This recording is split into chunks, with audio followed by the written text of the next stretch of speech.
سرکار غریب نواز رضی اللہ تعالیٰ عنہ کا آخری وقت تھا. پہلی رجب سے آپ اپنے اس حجرے میں بند ہو گئے جس میں آج آپ آرام فرمائیں. جہاں پر آپ کی قبر ہے یہی آپ کا گھر تھا, یہی آپ کی جھونپڑی تھی جس پر گنبد بنا ہے. یہ حجرے کے دروازے آپ نے بند کر لیے. پہلی رجب کو جو گئے, دوسری میں باہر نہیں, تیسری میں باہر نہیں, چوتھی میں نہیں, پانچویں میں نہیں, 6 رجب تک دروازہ نہیں کھلا. نہ کوئی پانی باہر سے گیا ہے, نہ کوئی کھانا باہر سے گیا ہے. مریدین انتظار میں تھے کہ شیخ اب نکلیں گے, کہ اب تب نکلیں گے. 6 رجب تک ذکر اللہ کی آواز آتی تھی جو سرکار غریب نواز رضی اللہ تعالیٰ عنہ کا خاص ذکر تھا. لیکن اچانک 6 رجب المرجب کی دوپہر کے وقت, ظہر کا وقت تھا, ذکر کی آواز بند ہو گئی.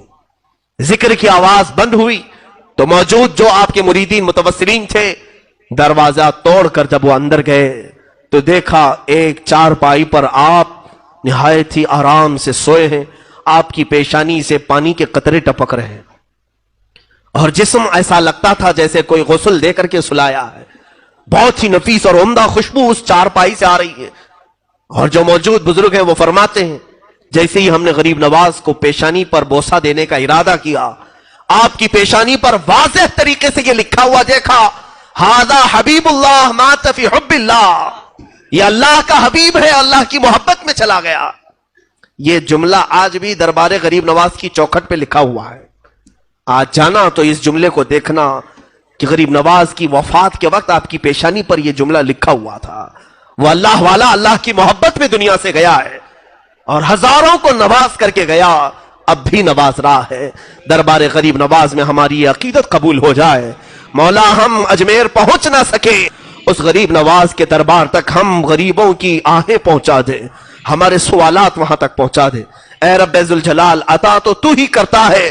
دروازہ غریب نواز سے ہم تیری بارگاہ میں سوال کرتے ہیں. آج تیرے اس معین الدین حسن چشتی کا یوم وصال ہے, ان کی شب ششم ہے. مولا اس شب کی برکت سے ہم سب کے دلوں کی اندھیریوں کو دور فرما دے. اس شہنشاہ ہند کے دربار میں حاضر ہیں سنجر کا وہ علاقہ. غریب نواز کے والد گرامی سید غیاث الدین رضی اللہ تعالیٰ اور ان کی والدہ بی بی ام الورا, دونوں حافظ قرآن تھے, دونوں عالم تھے. اور یہ تقریباً 537 ہجری کے قریب کا کچھ واقعہ ہے. سنجر کا علاقہ مشہور تھا, پورے کے پورے علاقے میں جو لوگ رہتے تھے وہ کوئی ایسا نہیں تھا جو تہجد نہ پڑھتا. ایک رات ایسی آئی, 13 رجب المرجب تاریخ یہ بتائی گئی ہے, 13 رجب کی تاریخ تھی اور آسمان پر آدھی رات میں ہی سفیدی ظاہر ہو گئی. اور اتنی سفیدی سی آئی کہ لوگوں کو گمان ہونے لگا کہ صبح صادق ہو چکی. صبح کی سفیدی جیسے نمودار ہوتی ہے, آدھی رات میں ہی سفیدی ظاہر ہوئی. تو جس کی آنکھ کھلی وہ بے ساختہ دوڑتا ہوا باہر آیا کہ ہائے میری تہجد قضا ہو گئی. ایک گھر پر آسمان سے جھما جھم نور کی روشنی برس رہی ہے, نورانی قندیل لٹکی ہوئی ہے. اور وہ گھر پتہ کرنے پر معلوم ہوا کہ حضرت غیاث الدین رضی اللہ تعالیٰ عنہ کا گھر ہے, بی بی ام الورا کا گھر ہے. تو کئی تہجد گزار بزرگ وہاں پر جمع ہوئے کہ آدھی رات میں اجالا اور ان کے گھر سے اجالا. ابھی یہ سب کشمکش میں تھے کہ غیاث الدین کا دروازہ کھلا, ایک دایا باہر آئی اور معین الدین کی ولادت کی خوشخبری سنائے.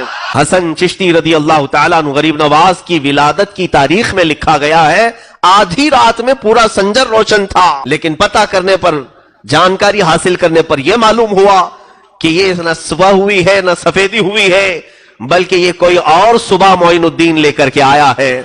کفر کے ظلمات میں, شرک کے اندھیریوں میں معین الدین نام کا ایک چہرہ ایسی سفیدی لایا ہے کہ یہ سفیدی اب وہاں سے نکلی تو ہندوستان میں آئی. اور ہندوستان میں بھی جب وہ آئے تھے یقیناً یہاں بھی بہت اندھیرا چھایا ہوا تھا, کفر کا اندھیرا, شرک کا اندھیرا, جادو کا اندھیرا, بدعات کا اندھیرا, خرافات کا اندھیرا. لیکن جیسے ہی یہ چاند طلوع ہوا انہی اندھیریوں میں خوب 90 لاکھ کو روشن بھی کر